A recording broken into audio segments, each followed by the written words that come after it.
ከጌታ ውጪ የምትናገሩት ቃል እንደማንኛውም ሰው ተራ ቃል ነው። ከጌታ ውጪ በአካላዊ በሆኑ ነገሮች ድርጊቶች የምታደርጉት እንደማንኛውም ሰው አካላዊ ብቃትን ብቻ የያዘ ነው። ልዩነት ሊፈጥር የሚችለው ስትናገሩም ይሁን ስታደርጉ በጌታ በኢየሱስ ስም ስታደርጉ የጌታን ጌትነት አስቀድሙ። በነገሩ ላይ የጌታን ጌትነት አውጁት።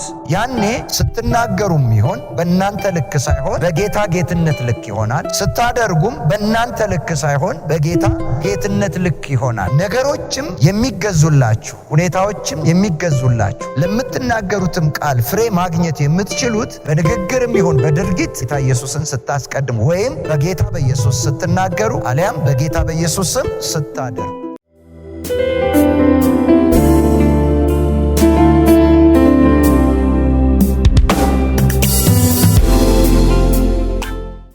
ጌታ ይባረክ። ጥቂት ነገር ላካፍላችሁ፣ አብረን እንካፈልን። ቆላስይስ ምዕራፍ 3 ከ1 ጀምሮ እንግዲህ ከክርስቶስ ጋር ከተነሳችሁ ክርስቶስ በእግዚአብሔር ቀኝ ተቀምጦ ባለበት በላይ ያለውን እሹ፣ በላይ ያለውን አስቡ እንጂ በምድር ያለውን አይደለም። ሞታችኋልና ሕይወታችሁም በእግዚአብሔር ከክርስቶስ ጋር ተሰውሯልና። ሕይወታችሁ የሆነ ክርስቶስ በሚገለጥበት ጊዜ በዚያን ጊዜ እናንተ ደግሞ ከእርሱ ጋር በክብር ትገለጣላችሁ። እንግዲህ በምድር ያሉትን ብልቶቻችሁን ግደሉ። እነዚህም ዝሙት፣ ርኩሰት፣ ፍትወት፣ ክፉ ምኞት፣ ጣዖትን ማምለክ የሆነ መጎምጀት። በእነዚህ ጠንቅ የእግዚአብሔር ቁጣ በማይታዘዙ ልጆች ላይ ይመጣል። እናንተም ደግሞ ትኖሩባቸው በነበራችሁ ጊዜ በፊት በእነዚህ ተመላለሳችሁ። አሁን ግን እናንተ ደግሞ ቁጣንና ንዴትን፣ ክፋትንም፣ ከአፋችሁ ስድብንም የሚያሳፍርንም ንግግር፣ እነዚህን ሁሉ አስወግዱ። እርስ በርሳችሁ ውሸትን አትነጋገሩ፣ አሮጌውን ሰው ከስራው ጋር ገፋችሁታልና የፈጠረውንም ምሳሌ እንዲመስል እውቀትን ለማግኘት የሚታደሰውን አዲሱን ሰው ለብሳችሁታል። በዚያም የግሪክ ሰው፣ አይሁዳዊ፣ የተገረዘም ያልተገረዘም፣ አረማዊም፣ እስኩስቴስም፣ ባሪያም ጨዋም ሰው መሆን አልተቻለም። ነገር ግን ክርስቶስ ሁሉ ነው፣ በሁሉም ነው። እስኩስቴስ ማለት የወገን ስም ነው ይላል በቅንፍ። እንግዲህ እንደ እግዚአብሔር ምርጦች ቅዱሳን ሆናችሁ የተወደዳችሁ መሆናችሁ ምሕረትን፣ ርኅራኄን፣ ቸርነትን፣ ትሕትናን፣ የዋህነትን፣ ትዕግስትን ልበሱ። እርስ በርሳችሁ ትዕግስትን አድርጉ። ማንም በባልንጀራው ላይ የሚነቅፈው ነገር ካለው ይቅር ተባባሉ፣ ክርስቶስ ይቅር እንዳላችሁ እናንተ ደግሞ እንዲሁ አድርጉ። በእነዚህም ሁሉ ላይ የፍጻሜ ማሰሪያ የሆነውን ፍቅርን ልበሱት። በአንድ አካልም የተጠራችሁለት ደግሞ የክርስቶስ ሰላም በልባችሁ ይግዛ። የምታመሰግኑም ሁኑ። የእግዚአብሔር ቃል በሙላት ይኑርባችሁ። በጥበብ ሁሉ እርስ በርሳችሁ አስተምሩና ገስጹ። በመዝሙርና በዝማሬ በመንፈሳዊም ቅኔ በጸጋው በልባችሁ ለእግዚአብሔር ዘምሩ። 17 እግዚአብሔር አብን በእርሱ እያመሰገናችሁ በቃል ቢሆን ወይም በሥራ የምታደርጉትን ሁሉ በጌታ በኢየሱስ ስም አድርጉት። በቃል እግዚአብሔር አብን በእርሱ እያመሰገናችሁ በጌታ በኢየሱስ እያመሰገናችሁ በቃል ቢሆን ወይም በሥራ የምታደርጉትን ሁሉ በጌታ በኢየሱስ ስም አድርጉት። በጌታ በኢየሱስ ስም አድርጉት። በጌታ በኢየሱስ ስም አድርጉት። መመሪያ ነው የሚሰጠን። በቃልም ይሁን በድርጊት የምታደርጉትን ሁሉ በቃልም ትሰራላችሁ፣ አካላዊ በሆነ ድርጊትም ትሰራላችሁ። የምታደርጉትን ሁሉ ስታደርጉ ግን በጌታ በኢየሱስ ስም አድርጉት። ምንም ነገር ከማድረጋችሁ በቃል ምንም ነገር በአካላዊ ነገር ከማድረጋችሁ በፊት የጌታ የኢየሱስን ስም አውጁት፣ ጌትነቱን ተናገሩት። ምክንያቱም ልታደርጉ የምትችሉት በጌታ በኢየሱስ መንፈስ ስምና ኃይል ብቻ ነው። በራሳችሁ የምታደርጉት ነገር አይኖርም። ከጌታ ውጪ የምትናገሩት ቃል እንደማንኛውም ሰው ተራ ቃል ነው። ከጌታ ውጪ በአካላዊ በሆኑ ነገሮች ድርጊቶች የምታደርጉት እንደማንኛውም ሰው አካላዊ ብቃትን ብቻ የያዘ ነው። ልዩነት ሊፈጥር የሚችለው ስትናገሩም ይሁን ስታደርጉ በጌታ በኢየሱስ ስም ስታደርጉት የጌታን ጌትነት አስቀድሙ። በነገሩ ላይ የጌታን ጌትነት አውጁት። ያኔ ስትናገሩም ይሁን በእናንተ ልክ ሳይሆን በጌታ ጌትነት ልክ ይሆናል። ስታደርጉም በእናንተ ልክ ሳይሆን በጌታ ጌትነት ልክ ይሆናል። ነገሮችም የሚገዙላችሁ፣ ሁኔታዎችም የሚገዙላችሁ፣ ለምትናገሩትም ቃል ፍሬ ማግኘት የምትችሉት በንግግርም ይሁን በድርጊት ጌታ ኢየሱስን ስታስቀድሙ ወይም በጌታ በኢየሱስ ስትናገሩ አሊያም በጌታ በኢየሱስ ስም ስታደርጉት ነው የሚለው። ማመቅደም አለበት። ጌታ ኢየሱስ መነገር መቻል አለበት። ጌትነቱ መታወጅ መቻል አለበት። ከዛ በኋላ ነገሮችን በእናንተ አእምሮ በምታውቋቸው ወይም ለእናንተ ባላችሁ ስዕል መጠበቅ የለባችሁ። አሁን የማ ጌትነት ወጥቷል? የኢየሱስ ጌትነት ተነግሯል። ያን ጉዳያችሁን፣ ያን ነገራችሁን፣ የምትሰሩትን፣ የምትናገሩትን ነገር ከጌታ ከኢየሱስ ጋር አገናኝታችሁታል። አሁን የሚሰራው እናንተ ትናገራላችሁ፣ ኃይሉ ግን የማን ነው? የጌታ። እናንተ ታደርጋላችሁ፣ ክንውንን ፍሬን የሚሰጣችሁ ግን የማ ኃይል ነው? የጌታ ኃይል ነው። ያለበለዛ በነገሮችም በሁኔታዎችም ፊት ዕውቅና፣ የበላይነትን፣ የባለስልጣንነትን ዕውቅና፣ የእግዚአብሔር ልጆችነትን ዕውቅና ልታገኙ አትችሉ። ማርቆስ 16 ላይ ከ15 ጀምሮ ስታነቡ ያመነ የተጠመቀ ይድናል፣ ያላመነ ግን ተፈርዶበታል። አሁን ያመኑትንም እነዚህ ምልክቶች ከተሏቸዋል አለ። በኋላ በስሜ አዲስ ቋንቋ ይናገራሉ፣ በስሜ አጋንንትን ያስወጣሉ፣ በስሜ በሽተኞችን ይፈውሳሉ፣ በስሜ እባቦችን ይይዛሉ፣ በስሜ የሚገድል መርዝ እንኳን ቢጠጡ ምን አይላቸውም። ከመርዙ ኃይል በላይ የጌታ ጌትነት ዛጋ ስለሚመጣ። ለዚህ እኮ ነው የትም ቦታ ሄደን፣ ቤትም ብቻ አይደለም፣ የትም ቦታ ሄደን የቀረበልንን ምግብ መጠጥ ስንጠጣ በጌታ በኢየሱስ ስም የተባረክሁን እንለዋለን አይደል? ምን ያደርገዋል ማለት ነው? ከኛ ጋር ያስማማዋል። በመባረክ በመቀደስ ለመልካም ምግብነት በመለየት ጌታ ይመስገን። ልክ እንደዛው ነው ሁሉን ነገር ስታደርጉ ጌታ በኢየሱስ ስም። ለዛ ነው ኮንሺየስ መሆን አለባችሁ። እንዲሁ እንደ ነገሩ በጌታ በኢየሱስ ስም ማለት የለባችሁ። መጀመሪያ ለጌታ ለኢየሱስ ስም ኮንሺየስ ለምትጠሩት ኮንሺየስ መሆን መቻል አለባችሁ። ጌታን ነው የምጠራው፣ ጌታን የሱን ስም ነው የማውጀው፣ የጌታን ስም ነው የምናገረው። የጌታን ስም እንዳወጃችሁና የጌታ ኃይል እንደተገለጠ ካወቃችሁ በኋላ ለነገሮቹ መሰራት አለመሰራት ጥያቄ አይፈጥርባችሁ። ለምን? የጌታ የኢየሱስ ስም ላዩ ላይ ምን ብሏል? ተጠርቷል። ሁሌ ልዩነት አለ። እስቲ አሁን ለምሳሌ ዓለማዊዎች የሚጠቀሙበትን 2 እንጨት ወይም 2 መፋቂያ ወይ 2 ከረሜላ ወይ 2 ነገር ይኖራል። አንዱ ላይ በሰይጣን ስም ምን ይሉበታል? ይደግሙበታል። አንዱ እንደተፈጠረ ነው ከረሜላው ወይም መፋቂያው። የማያምኑ ሰዎች እጅ ሁለቱም ይገባል። አንደኛው የተደገመበት ነገር እላያቸው ላይ ይፈጸማል። መፋቂያው ነው ወይስ መፋቂያው ላይ ያረፈው ስም ያረፈው መንፈስ? አያችሁ፣ የማ መንፈስ? የሰይጣን መንፈስ። ከሱ በታች ስለሆኑ የተነገረባቸው ይሆንባቸዋል። ለምሳሌ አሁን አንዳንድ ጊዜ መንገድ ላይ ታያላችሁ፣ ቺናን አንብብልኝ ወይም በመንካት ወይም በማዋራት ድግምት ያፈዛሉ እና የሚፈልጉትን ይጠይቃሉ ያለ መከልከል። ኮንሺየስ የሚሆኑት ለማን ነው? ኮንሺየስ ሳይሆኑ ነው እንደሚሰጡት። ኮንሺየስ ካልሆነ ሰው ኪሱ እንዴት ይገባል? ኮንሺየስ ካልሆነ እንዴት ነው ሄዶ ከባንክ ቤት ገንዘብ የሚያወጣ? ኮንሺየስ ነው፣ በጣም ኮንሺየስ ነው። ግን ለማ የተገዛ ነው? ለሰይጣን፣ ለዛ ለደጋሚው የተገዛ ነው። በማን ቁጥጥር ስር ነው ማለት ነው ያለው? በደጋሚው ቁጥጥር ስር ነው ያለው። የሚያደርገውን ሁሉ የሚያደርገው ለሱ ነው፣ ራሱ አይደለም። በኋላ ነው ሲነቃ ሁሉንም ወስደውባቸው ነው እየሰጡ ነው። አንዳንድ ቦታም ሰማለሁ ባንክ ቤት ልክ እንትኗን ማውጫዋን ሊሞሉ ሲሉ ሄደው ከነኳቸው የሆነ የሚደረገውን ነገር ካደረጉባቸው በቀጥታ ገንዘባቸውን ለነሱ ያወጣሉ። የሚጽፈው ማን ነው? ራሳቸው። የሚፈርመው ማን ነው? ራሳቸው። በማን ስር ነው ያሉት? በዛ በመንፈሱ ስር ነው ያሉት። አየ፣ በቃልም ለካ ይሰራሉ። ልክ እንደዛ ነው። ይሄ ሰይጣን ይሄን ያህል ከሰራ የጌታ የኢየሱስ ስም እንዴት ነው ከዚህ በላይ ሊሰራ የማይችለው? አይችልም ወይ? በደንብ ነው የሚችለው። አሁን የምታደርጉትን በንግግር ይሁን በድርጊት የምታደርጉትን ሁሉ በጌታ በኢየሱስ ስም አድርጉት።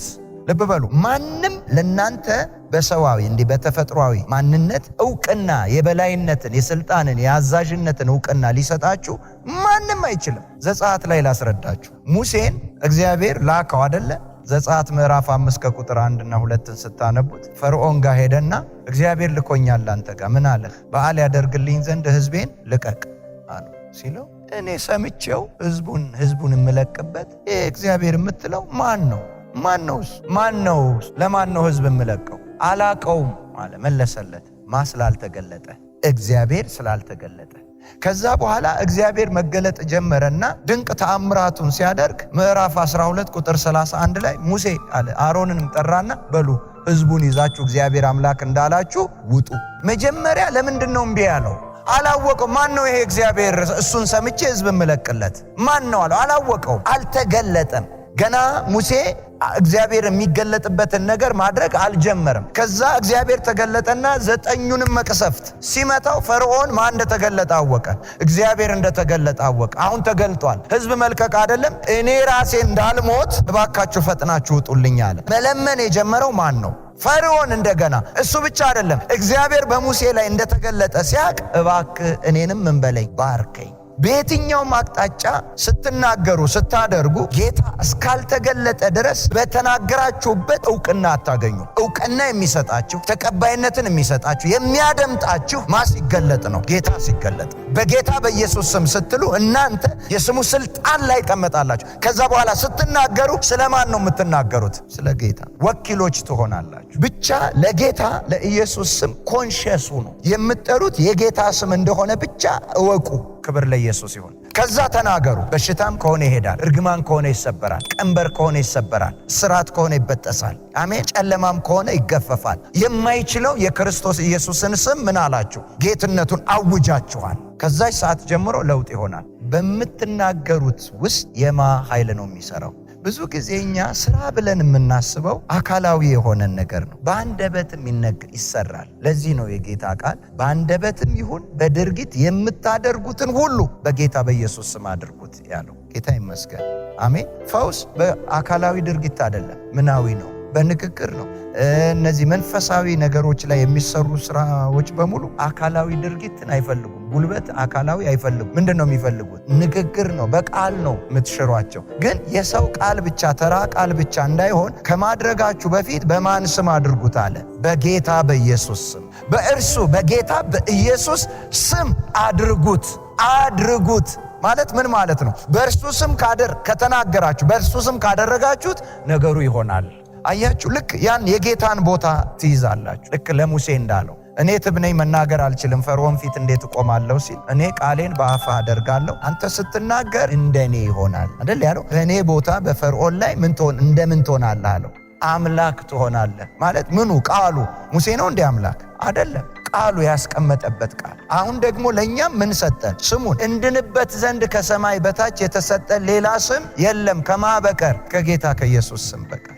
አዳኝ ስም ነው፣ ፈዋሽ ስም ነው፣ ነገሮቻችንን በቀላሉ የሚሰራ የሚቀይር የሚለውጥ ስም ነው። ጌታ ስሙ ይባረክ። አሜን አላችሁ። በቃ ፈጥናችሁ ኮንሺየስ ልትሆኑ የሚገባው ለምትናገሩት ነገር። ያ ነገር ትልቅ ነው። አዎ ትልቅ ሊሆን ይችላል። ከኢየሱስ ጌትነት አይበልጥም። ከነገሩ ይልቅ ኮንሺየስ መጀመሪያ ለማሆኑ ለስሙ ነው። የምትጠሩት ስም ጌታ ነው። ክብር ለኢየሱስ ይሁን። አሜን። የበላይ ነው፣ አዛዥ ነው። ሁሉ ከሱ በታች ነው ያለው። ፊልጵስዩስ ላይ እንደሚናገረው 2:7-8-9 ስታነቡት በሰማይ ያለ ፍጥረት፣ በምድር ያለ ፍጥረት፣ ከምድር በታች ያለ ፍጥረት ሁሉ ለኢየሱስ ጌታ ስም ምን ይላል? ይንበረከካል። እኛ ይሄንን ተረድተን በዚህ ልክ የጌታን የኢየሱስን ስም ስንጠራ ነገሮች ምን ማለት ይጀምራሉ? መንበርከክ፣ መገዛት ማለት ነው። መሸነፍ ማለት ነው። መታዘዝ ማለት ነው። ይጀምራል። ምንም ይሁን ምንም፣ በቃል ይሁን በድርጊት የምታደርጉትን ሁሉ በማን ስም? አሁን ብዙ ያታገላችሁ ነገር ይኖራል። በተሰማራችሁበት አካባቢ ትግል፣ በስራችሁ ትግል፣ በአገልግሎት ትግል፣ በጤና ትግል፣ በኑሮ ትግል፣ በማናቸውም ነገር ከአቅማችሁ በላይ ሆኖ ሊሆን ይችላል። ሁሉ እንዳለ ይሁንና አሁን በጌታ በኢየሱስ ክርስቶስ ስም ተስተካከል ማለት ጀምሩ። ይስተካከላል። የእግዚአብሔር ቃል እንዲህ ይላል፣ አንበሳ ሲጮህ የማይደነግጥ እግዚአብሔርም ሲናገር የማይሰማ ማንም የለም። የማይሰማ ማለት ድምፁን ነው ወይስ የማይገዛ የማይታዘዝ ማለቱ ነው? ምን ይዛችኋል ዛሬ በልባችሁ? ምንድነው የምትፈልጉት? ምን እንዲሆን ፈለጋችሁ? ጌታ ምን እንዲያሳያችሁ ፈለጋችሁ? የነገሩን ትልቅነት እርሱት፣ ውስብስብነቱን ተዉት፣ እንቆቅልሽ መሆኑን ተዉት። አሁን ትኩረት የምትሰጡት ለማ? ለጌታ ለኢየሱስ። በቃ ዛሬ የጌታን ስም ምን እልበታለሁ? ጠራበታለሁ። አሜን። ዳዊትና ጎልያድ ሊጋጠሙ ሆነ። ጎልያድን ሁሉም ፈራው፣ ሳኦልም ፈራው ንጉሱ። እንደውም ጎልያድ ሲናገር ግር እያሉ ወደ ታች ይወርዳሉ። 40 ቀን ነው እንዲህ ሆኑት። በዚህ መሃል ዳዊት መጣና አየው፣ እውነትም ትልቅ ነው። ስለዚህ ስላልተገረዘ ልባችሁ ምን አይበላል አይውደቅ፣ እኔ ገጥመዋለሁ አለ። እኔ ገጥመዋለሁ? አዎ። እንግዳውን የኔን ልብስ የንግስናውን አለና ሳኦል ሰጠው። በልብስ በሰውኛ ከሆነ እኮ ልብሱ ከዳዊት ይልቅ ፊት የሚያደርገው ማን ላይ ነው? ሳኦል አይደል እንዴ? ግን ዳዊት ምን እንዳለ ታውቃለህ? እኔ በሕያው አምላክ በእግዚአብሔር ስም እመጣብሃለሁ ያለው። አያችሁ፣ አሁን ወጥቷል ማለት ነው? እግዚአብሔር ወጥቷል። ዳዊት ለምልክት ብቻ ነው። ስራው የማን ነው? የእግዚአብሔር። ያም በአምላኩ ስም ረገመው፣ ዳዊትም ደግሞ በአምላኬ ስም እመጣብሃለሁ አለው። እንደውም ዛሬ አንገትህን ቆርጠዋለሁ ከላይህ ላይ። ሰይፍ ይዟል። በምንድን ነው የሚቆርጠው? የያዘው ምንድን ነው? ወንጅፍ አንገት ይቆርጣል። እንደውም ሰይፍ የያዘ ማን ነው? ጎልያድ ነው። መቁረጥ ካለበት የሚችልም በሰውኛ ጎልያድ ነው። ግን የተቆረጠው የማን ነው? የጎልያድ ነው፣ የራሱ። ልብ በል ሄልሜት አድርጓል ቁር እና ይሸፍናል። አይን ብቻ ነች እንዲህ የምትታየው። ግን ምኑን መታው ነው የሚለው? ግንባሩን። በየት? እግዚአብሔር ይዘጋበታል ወይ? መንገድ ያጣል ወይ? መንገድ በዝጋት ይቻላል ወይ በእግዚአብሔር? እና አያውን ዳዊት ነው የመታው? እግዚአብሔር ነው የመታው። አለቀ። ዳዊት ለምልክት ነው። በማን ስም ወጣ? ሁሉም እኮ እየፈራው የተመለሰ ነው። ዳዊት ግን ገጠመው። ማንን ይዤ ነው ያለው? በማን መጣብሃለሁ ነው ያለው? ታላቅ ስለሆነ እኮ ነው። ሳኦል ዳዊት እልፍ ገድ በጣም ትልቅ ስለሆነ እኮ ነው። ለሰው አእምሮ ለነሱ አይመጣላቸው፣ በፍጹም አይመጣም። ግን አደረገው። በማን ስም? ሳኦል በእግዚአብሔር ስም ወጥቶስ ቢሆን ኖሮ ይገለው ነበር። ከነሱ አንዱ በእግዚአብሔር ስም ወጥቶ ቢሆን ኖሮ ነገሩ ከሰው ጋር ሳይሆን ከማን ጋር ነው? ከእግዚአብሔር ስም ጋር። ዛሬም እንዲሁ ነው። ትናንትም ጸልየናል፣ ተትናንት ወዲያም ጸልየናል። በዚህ ጉዳይ ላይ ጸልየን ያልሄድኩበት የለም ልንል እንችላለን። እሱ አይደለም። ዛሬ በጌታ በኢየሱስ ስም እንውጣበት። ኮንሽየስ እንሁን ለጌታ ስም። አሜን። ይመታዋል።